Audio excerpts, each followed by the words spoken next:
I'm going to make a bold promise. You can achieve fluency in 2025. In fact, I'm going to promise that if you watch through these 3 little video lessons, you'll know that you can achieve Spanish fluency in 2025 using what we call the 1,000-word mountain technique. We've been developing this over the last 10 years, and I'm going to show you how countless students before you have done it, and you can too. And I'm serious, if you watch these 3 videos and you still aren't convinced that you can learn fluent Spanish in 2025, just leave me a comment and tell me that I didn't convince you. But I'm going to try to do my best. If you're skeptical, I get it. It's probably not your first rodeo. You may have tried to set a goal of being fluent in Spanish in 1 year in the past. And you've always ended up getting lost in the decision making, like which vocabulary to include, how many conjugations to master, what order to learn everything in, how to practice. And that's not your fault. So Spanish can sometimes feel like infinitely complex. For real, I mean, my team of dozens of language experts have been working on this, and it's taken us over 10 years of experiments to develop the 1,000-word mountain technique that we use now, and that covers all of essential Spanish in just 12 months. So I don't blame you for getting overwhelmed. You're also probably worried that you might set a really ambitious goal for 2025, you might get really excited and set that goal, but then you'll burn out at some point between now and achieving those goals. But I'm going to try to put those fears to rest. You can do this. You can achieve your goals in 2025. You're going to hear from several students who have done it. They spent all of 2024 working toward their goals, and they're finishing now. If you have a serious vision of achieving fluency in Spanish, if there are people in your life that you want to connect with on a deeper level in your second language, then you deserve the peace of mind that you're doing exactly what you need to do each day on your path to fluency without having to make a million decisions or going around in circles. So again, my goal is to convince you that it is possible, that you can achieve Spanish fluency in 2025 by using the 1,000-word mountain technique that my team has been developing for the last 10 years, along with a few key things that we've learned this year by working with a cohort of students who've been working for 12 months all the way through the program. So to convince you, in these 3 videos, I'm going to cover 3 lessons that we've learned in the last few years of trying to polish our program to perfection. Lesson number 1, which is this video, is how to achieve Spanish fluency without getting overwhelmed. Lesson number 2, tomorrow's video, is how to follow your fluency plan for 12 months without burning out. And then lesson number 3 is how to practice all of your Spanish to such depth that you can say anything you want in Spanish. For now, let's just dive in with lesson number 1, how to achieve Spanish fluency without getting overwhelmed. You'll do this with what we call the 1,000-word mountain. This is the number 1 thing that all 3 of these lessons hinge on. So this is how you can shortcut your way to the important stuff so that everything is basically downhill from there. The first and most important reason that this mountain is important is because Spanish can easily overwhelm you. So I'm guessing you've had the experience a lot of us have where you get a jolt of stress just thinking about trying to conquer something as big as the Spanish language. You set out on your journey, and eventually it feels like an enormous, confusing project with thousands of different things to stay on top of. You've got tens of thousands of words, you've got speaking, listening, reading, and writing, and it's like you're constantly just another few hundred miles away from actually connecting on a deep level with the Spanish speakers in your life. And if you come to YouTube to try to figure out what you should be doing next on your journey, there are probably 100 hours of new Spanish lessons uploaded every hour.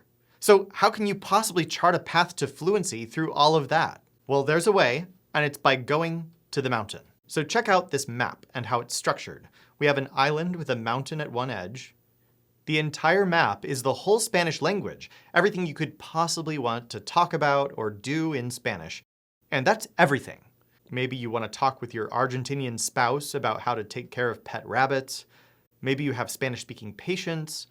And in every case, there's specific vocabulary and nuances of phrasing to communicate with them as well. All of the Spanish words and skills that you could ever want to use are somewhere on this island. But the island isn't flat. Some parts of it are much higher in priority and in usefulness than others are. So, obviously, there's a mountain in the corner here. And Yeah, maybe the mountain is only a small percentage of the island, but it's most of the volume of the island. You can compare that to this graph of Spanish words. So on this graph, each of these bars is 100 words in Spanish. They're ordered by frequency, which is how many times each word is actually spoken in Spanish. So the first bar, the top 100 words in Spanish, actually make up more than 50% of all words ever spoken in Spanish. The second bar is much lower, and then the third is lower, and as we go down after the 10th bar, after the first 1,000 words, you're basically just at sea level. After that, the words are pretty trivial and personal. So the top 1,000, the mountain, are completely universal. These are the words everyone uses to talk about all kinds of topics in Spanish. And here's a kind of crazy thing to think about. So I'm showing this island from kind of an angle. But if we looked at it from straight above, it would look completely flat, like a traditional map, and also like a traditional dictionary. So if you open up a Spanish dictionary, you'll see that there are 100,000 words, and they're all going to look more or less equally important because each one gets a spot in the dictionary. If we change the Spanish dictionary to give each word a number of pages based on how much it's actually used, some words would be enormous, just like some parts of the island are much more enormous than others. Now here's how you should use this map. The mountain on this map is the heart of the language. That's the core grammar and vocabulary that every Spanish speaker needs to know. This is the hardest part to learn as a second language, but it's also the most important, and that's why it's what LearnCraft starts with. All of our coaches start all of our students there, and that's with no exception. So we've had students join us that were leading business meetings in Spanish already, but they still followed this map, and they say they were super glad they did. They still had some work to do getting even better at these core essentials. So to be fluent in Spanish in 2025, all you need to do is to commit to working on some of the hardest stuff in Spanish. The essential sentence structures, pronouns, prepositions, irregular verb conjugations, all those things that are in the top 1,000 most frequent words in Spanish. These are the words that make Spanish what it is. So if you conquer the mountain of these 1,000 most important words and then practice them in all kinds of combinations, making it second nature, you can start thinking in Spanish really quickly, and everything is downhill from there. And then here's what's just as important. Even after working for months on perfecting these core skills at the top of the mountain, sure, you're going to want to start working toward your personal goals as well. But you'll do it by continuing to work on the core, most important stuff, and then just starting to personalize it in the direction of your favorite topics of conversation. So those specific topics like talking about the rabbits or talking about back pain or something, those things might be specific to you and to your loved ones. But since we have the map, we know to lean on the mountain as much as possible, even while starting to personalize it. There's no point in jumping to random vocabulary and abandoning the core grammar. The core grammar is what's going to allow you to use that vocabulary. I'm going to keep coming back to this mountain analogy, so make sure that even if you don't take anything else away from these 3 videos, you just make note of this and remember it. Staying aware of where you are in relation to the mountain at any time in your learning is what's going to keep you from getting overwhelmed as you're trying to learn Spanish. Anytime you freak out and you start to worry about another thing you don't know how to do in Spanish, just remember the mountain. That's your anchor. And I know this is not super conventional. You've probably seen other programs claiming that you should not focus on grammar. And if you have, you're probably wondering how that works. Are there a bunch of Spanish learners out there who are mastering core expression in Spanish without ever focusing on grammar? I can tell you that's not true. Every adult learner who ignores grammar ends up hitting a dead end. They end up being stuck in some spot down toward the edges of the map without being able to navigate away from their simple scripts. When it comes to actually expressing yourself, you do need to learn grammar at some point. And by starting there, you can make your whole journey more fruitful. You've probably also seen programs and books that show students how to memorize 10,000 words fast. Wow, 10,000 words. That's like a huge part of the map of this Spanish island. But I can tell you that's mostly a waste of time. Those programs don't get students fluent. They focus on breadth of words rather than depth of expression.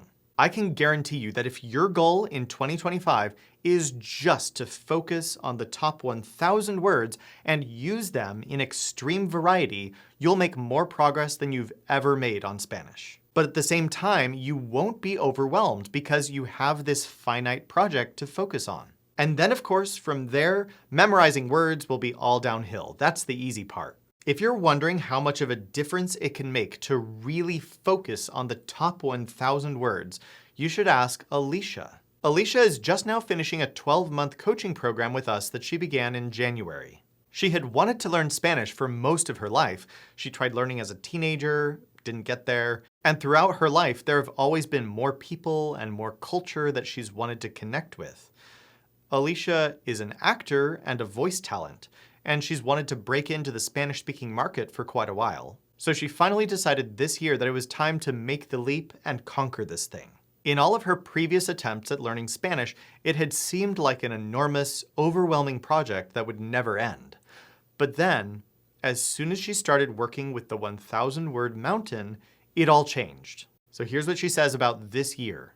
I noticed a difference in my ability to communicate by month 2. This happened while working on a Spanish project for Netflix where I was able to translate in the moment for the director.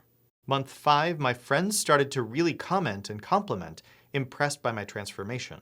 Month 6 was my first tipping point, where everything that felt hard for a while suddenly clicked, and I felt a shift in my fluency, which allowed me to easily travel and meet new people during a solo trip to Spain. The third moment and second tipping point was month 10, where conversation used to feel hard and generalized.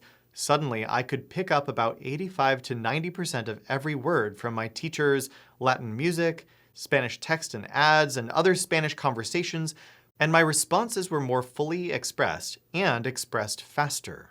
A stranger heard me speaking Spanish last week and interrupted his phone call to ask me if Spanish is my native language. My ability to speak Spanish comfortably affirmed my decision to move to Spain part-time. So now Alicia can confidently navigate real-world situations, communicate with native speakers, and even translate in real time at her place of work. She was telling me how excited she is to be able to understand art, poetry, and music in Spanish. She has new thriving job opportunities thanks to this new skill, and she's been blown away by her own ability to translate for the people around her. And then she's built up the confidence to go and live in Spain. Remember, this is while she was focused almost entirely on the top 1,000 words for 12 months. So can you imagine if this was you? This does work. You don't have to be overwhelmed. And then there's Lisa, who had been working on Spanish for even longer. Lisa has had a lifelong dream of connecting to Spanish-speaking culture, but she's always been unlikely to start conversations for fear of not understanding anything. She says, in the past, even if I could get out a simple thought, the conversation would go no further because I couldn't understand what the other person was saying. I was very reluctant to start a conversation at all. Things changed when she discovered the 1,000-word mountain. She says, these foundational words are a big help for the first big hurdle of being able to express a thought, which in turn is a huge confidence booster. This then spurs me to seek out more opportunities to speak, listen, read, and write in Spanish. It's like a snowball effect. Now, when I have a thought to express but don't know how to say it, where before I would have been completely stumped, much of the time now I can change the sentence around to use the words I do know and still express the original thought, or at least the most important part of it. Now I'm much more likely to strike up a conversation with a native Spanish speaker for 2 reasons. I can actually say what I'm thinking for the most part, and also my comprehension has improved significantly so I can understand the response. Can you imagine spending a year gaining that kind of confidence? That's what this focus on 1,000 words can do. Not getting distracted by all the other things you could be doing, but homing in on what's essential. So to wrap up this video, you have a couple of assignments. First, commit to learning the mountain in 2025. The mountain is truly all that's between you and fluency. So if you commit to conquering these 1,000 words and all the ways they're used, you can become fluent in Spanish. And then second, to get started on this, you can find the specific top 1,000 words and start working on them now. You'll find 2 links in the description of this video. The first one is the frequency list, which is where we get the top 1,000 words. You can start trying to conquer those on your own if you want. But then the second link is to our free podcast, which teaches all 1,000 words step by step in the many ways they're used. We publish all of our lessons for free, so you basically have no excuse. But hang on a second, there's probably something that doesn't make sense about the stories you just heard. Something is missing. Because let's be honest, just focusing on the mountain is not the whole picture. 1,000 words is still a lot. And we're talking about the most difficult 1,000 words to learn. And then there's speaking, listening, reading, writing for an entire year. So how do you master all of that without burning out? How did Alicia and Lisa work on Spanish nonstop for an entire year without crashing and burning? There's a way. In the next video, I'm going to show you how conquering this mountain can be doable. It can be a step-by-step process, and you can keep that motivation going day after day until you've conquered it. So make sure to watch the next video. If it's already uploaded, you should be seeing it next, but if not, just subscribe to this channel and you'll see it when it comes out tomorrow. Meanwhile, I want to know how I'm doing on my promise to try to convince you that you can become fluent in 2025. Please leave a comment on this video and tell me how convinced you are. If you're convinced you can do it, that's awesome. If you still feel like you don't have hope, just let me know. I'm going to find a way to try to convince you that you can do this, either in the comments or in the next 2 videos.